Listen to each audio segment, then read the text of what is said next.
This week, we want to hear from you guys. We are talking about the greatest of all time. So, just because I love you guys, and you don't want to hear my voice the whole entire time, this week I went back during youth class and I asked some of our youth what were some of the greatest of all time, or who is the greatest of all time in their opinion, and I let them pick the topic, and we want to hear from you guys too. So drop your comments below, let us know who you think is the greatest of all time, what you think is the greatest of all time, and I really hope you guys enjoy some of these goats. Now, I'm not talking about like goats. We're not talking about those types of goats. No, we're talking about greatest of all time, okay? So, enjoy some of these and see if you agree with some of our youth, or maybe you have a different opinion.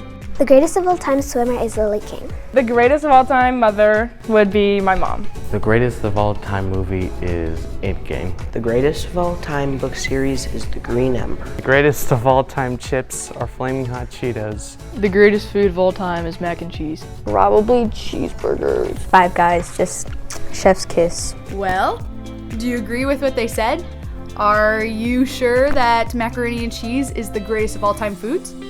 Leave us a comment, let us know. Do you agree? Who do you think is the greatest of all time gymnast or athlete or skateboarder? We want to know. Drop those comments down there.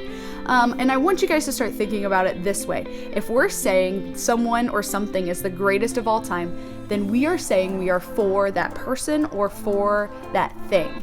Okay? So that's kind of what we're saying. We stand in favor of, or we are supporting them. And I know sometimes, I don't know about you guys, but for me, a lot of times when we talk to other Christians, it can feel like people are always saying what Jesus or what God is against. That, we're not supposed to sin and don't do this. And it feels like there's always kind of like a negative connotation, like we're against this, we don't stand for that. And it's just kind of, if that's a list of things God is against, I want to know, what does he stand for? And that's what we're going to be exploring in our next video.